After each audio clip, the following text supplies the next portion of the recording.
Bismillah ar-Rahman ar-Rahim wa sallallahu sayyidina Muhammadin wa ala alihi wa sahbihi ajma'in. Assalamu alaikum wa rahmatullahi wa barakatuh. My name is Ali Ataie, Associate Professor and Dean of Undergraduate Studies here at Zaytuna College in beautiful Berkeley, California.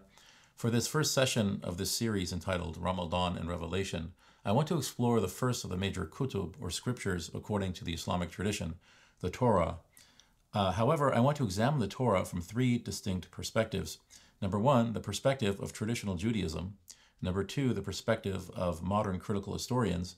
And number three, the perspective of the Qur'an. I think this more holistic approach to the scripture will be more academically enriching, inshallah. In Judaism, the word Torah can be used to refer to different things. The most common usage of the word is in reference to the first 5 books of the Hebrew Bible. This is the narrowest usage of the word. These 5 books, also known as the Pentateuch or Chumash, are named Genesis, Exodus, Leviticus, Numbers, and Deuteronomy, or in Hebrew, Bereshith, Shmot, Vayikra, Bamidbar, and Devarim. Traditional Jews believe that these books were written some 3,500 years ago on Mount Sinai by none other than Moses, peace be upon him, Musa alayhi salam, or in Hebrew, Moshe Rabbeinu. However, it was God, or Hashem, who spoke these words through Moses. Moses was simply the means or mouthpiece of God. According to Exodus, Hashem spoke these words to Moses, panim al panim, literally face to face, that is to say, without any sort of mediation, angelic or otherwise. Therefore, traditional Jews believe that the first 5 books are the divine ipsissima verba, or the very words of God himself.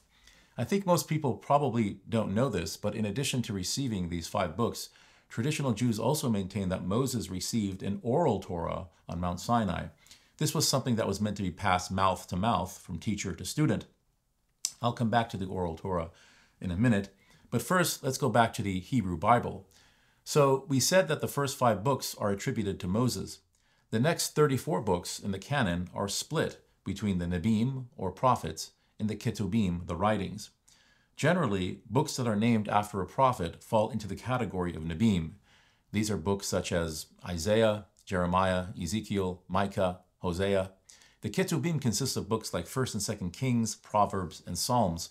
We'll examine the Psalms later in this series, inshallah. So all 3 of these parts, the Torah, here referring to the 5 books, the prophets, and the writings, are collectively called the Tanakh. It's an acronym, Tau for Torah, Nun for Nebiim, and Kaf for Ketubim.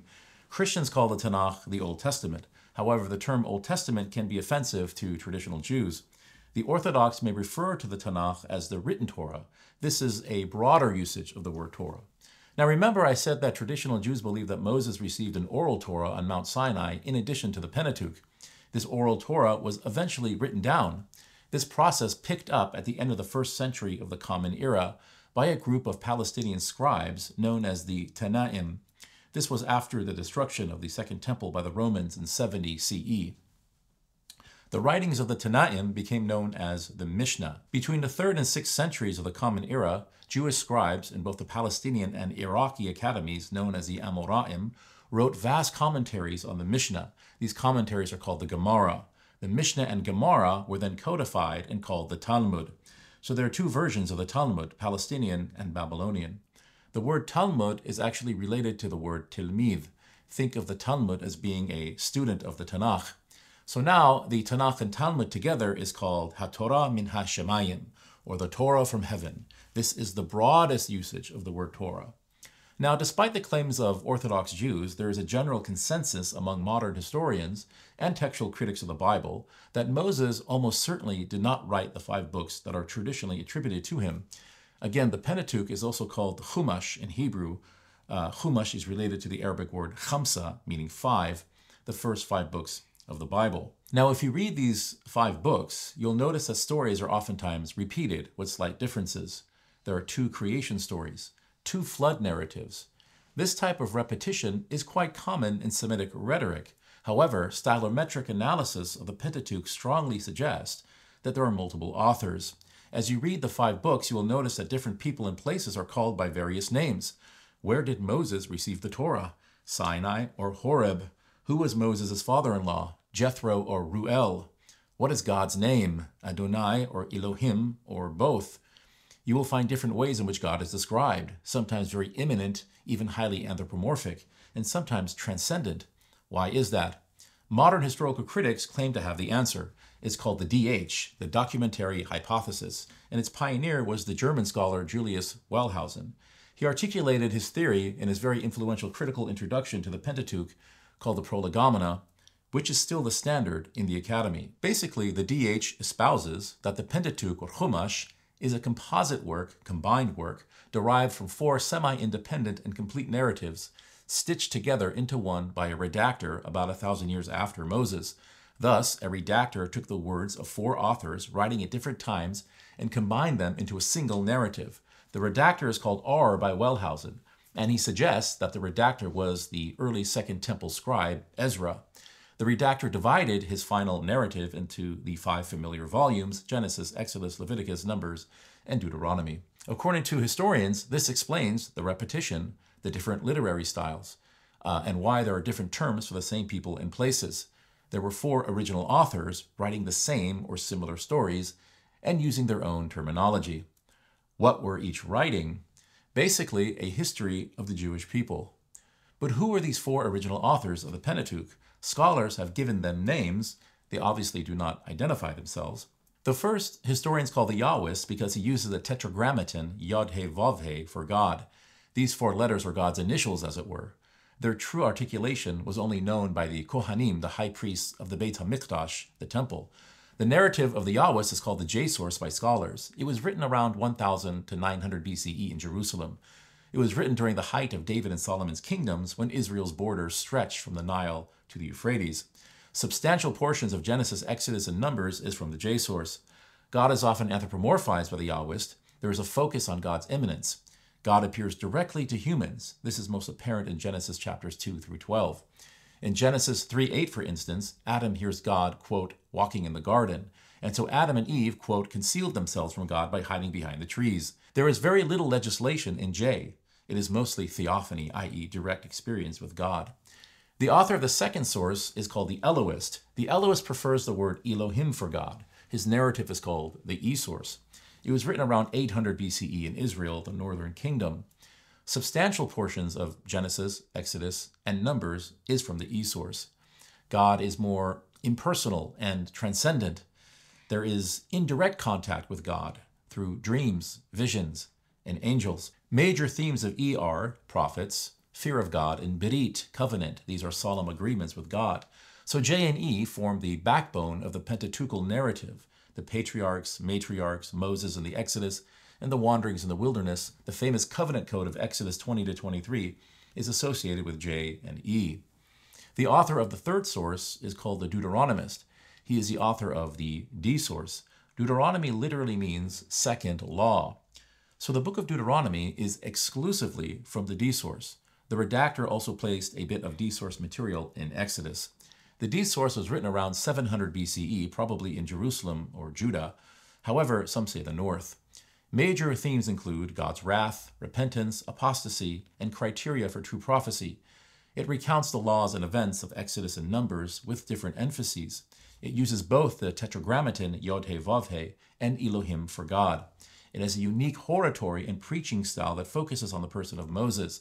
The D source also contains 3 major speeches of Moses delivered on the east side of the Jordan before the children of Israel entered the Promised Land, and contains an account of the death of Moses. The fourth and final author is called the priest. His narrative is called the P source or priestly source. It was written around 550 BCE in Babylon by the Kohanim, the remnants of the priestly class living in Babylonian captivity. P-source material is primarily found in Leviticus, but also in portions of Genesis, Exodus, and Numbers. Major themes include God's goodness, ritual laws, Sabbath, circumcision, Passover, kashrut, purity, sacrifices, holidays, holiness, as well as the genealogies. The priest also uses Elohim for God. Genesis chapter 1, the creation narrative, which famously begins, Bereshit bara Elohim et ha-shemayim ve'et ha'eretz, in the beginning God created the heavens and the earth, is widely considered to be P-source material, which means it was likely written around 550 BCE, some 900 years after Moses. As far as literary style goes, J is the most eloquent, then E, D, and P. E and D call the mountain Horeb, J and P call it Sinai. So R had these 4 narratives on his desk, as it were. around 500 BCE when the temple was being rebuilt in Jerusalem. As I said, according to Wellhausen, Ezra, a priest and scribe of this period, was the redactor. Others maintain that the redaction was done by priests during the exilic period between 586 and 538 BCE. When the children of Israel were in Babylon in captivity, the Babylonians were defeated by the Persians in 538 BCE. In that same year, the Persian king Kurosh, or Cyrus the Great, issued a decree authorizing the rebuilding of the temple in Jerusalem and the return of the temple vessels captured by Nebuchadnezzar, the king of Babylon, some 50 years earlier. The Oxford Study Bible says, quote, "Indeed, some scholars have suggested that this revision, the final redaction of the Chumash, may have been undertaken under the sponsorship of the Persian government, reflecting Persia's interest in achieving stability through its empire by means of religious and legal reforms in the provinces." In other words, the redaction was supported, possibly ordered, by the Persians in order to bring political stability through scriptural unity to the satrapy of Palestine. Now you may be thinking, does this mean that the Pentateuch has nothing to do with Moses? Hermann Gunkel, a pioneer of form criticism, identified older, what he called pre-literary forms used as the sources of JED&P. These include hymn, law, poem, legend, song, etc. In other words, JED&P did not invent their text out of thin air. They were drawing upon older traditions, either oral or written. Many of these could very well have originated with Moses. Thus, these pre-literary forms were the sources of the Pentateuch. I'll give you two examples. Numbers 21, 14, and 27, written by the Elohist, quote something called the Book of the Wars of the Lord, Sefer Milchamot Adonai. This was one of the Elohist's sources. The Elohist wrote, "Therefore it is said in the Book of the Wars of the Lord, Waheb and Sufa, and the valleys of the Arnon, etc., Numbers 21:14. Where is this Book of the Wars of the Lord? It is lost to time, but it was a source used by the Elohist when he wrote his narrative." Example number 2, the authors of Genesis, the Yahwist, the Elohist, and the priest, explain the etymological origins of names. This is why Abraham is called Abraham. This is why Isaac is called Isaac. Ishmael is called Ishmael. Jacob is called Jacob, etc. These names were not invented by the authors of Genesis. They were explaining their pre-literary origins. In other words, these names were known by JED&P, not created by them. Before I continue, I should mention that there's an alternate model used by biblical scholars to explain the origins and composition of the Pentateuch. This theory goes back to the 19th century. It started to become more popular in the 1970s due to John Van Seters. Today, it rivals the documentary hypothesis. It's called the supplementary hypothesis. So according to the SH, D or E, depending on the scholar, was written first, and then supplementary material was added to it by various scholars throughout the centuries. Therefore, the Pentateuch was always one source with additional material added over time, not 4 semi-independent and complete sources that were later integrated. Of course, many Orthodox and conservative Jews have pushed back against these theories. However, among critical scholars of the Pentateuch, these theories remain dominant. Now, what is the Torah according to the Qur'an? In the Qur'an, we are told that Allah subhanahu wa ta'ala revealed the Torah to our master Musa alayhi salam. The Torah is described as Nur and Huda, light and guidance. Moses, peace be upon him, is considered one of the Ark Apostles, min ulul azmi min al-rusul, one of the greatest messengers of God in all of human history. Allah subhanahu wa ta'ala says in the Qur'an that the Jews, alladhina hadu, were entrusted with preserving their scripture, istuhfidhu min kitabillah.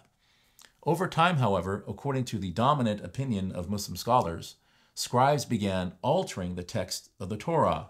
The Qur'an refers to this tahrif of the biblical text, which could mean alteration, fabrication, or decontextualization. مِنَ الَّذِينَ هَادُوا يُحَرِّفُونَ الْكَلِمَ عَنْ مَوَاضِعِهِ. It appears that the text of the Bible has been corrupted to a certain significant degree. And this is totally mainstream historical scholarship on the Bible. In fact, scriptural alteration of the Torah is admitted in the Tanakh itself. In Jeremiah 8:8, how can you say we are wise? And we have the Torah Adonai, the law of God. Hine l'sheker asa ait, sheker sofrim. For falsehood, the lying pen of the scribes have made it. Or to say it another way, the false pens of the scribes have turned it, the Torah, into a lie. Therefore, the Qur'an is the muhaymin, the overseer or supervisor of the Bible. The Qur'an is the furqan, the standard of judgment when it comes to the Bible. Allah subhanahu wa ta'ala says, نَزَّلَ عَلَيْكَ الْكِتَابَ بِالْحَقِّ مُصَدِّقًا لِمَا بَيْنِ يَدَيْهِ وَأَنزَلَ التَّوْرَاةَ وَالْإِنْجِيلَ مِنْ قَبْلُ هُدًى لِلنَّاسِ وَأَنزَلَ الْفُرْقَانَ. When it comes to the modern Pentateuch, our scholars posit the following. There are certainly things that are true that we as Muslims can confirm in meaning, bil ma'na. However, nothing of the exact wording can be known with certainty. For example, in Deuteronomy chapter 6, verse 4, we read the famous Shema, Shema Yisrael, Adonai Eloheinu, Adonai Echad. Hear, O Israel, the Lord our God, the Lord is one. This is true. God is one, Ahad. But is this statement in its exact wording what God revealed to Moses? We cannot be certain. Therefore, we believe that the theological essence of the actual teachings of Moses are found in the Qur'an, as well as the major legal injunctions and apodictic principles. In this sense, the Qur'an is a musaddiq, or confirmation. There is much else from the Torah that we definitely cannot confirm, and then there is a whole lot of gray area. In the next session, we will examine the second major scripture, the Zabur, or the Psalms of David. Assalamu alaikum. And don't forget to join Zaytuna's 12,000 Strong initiative. See our website for more information.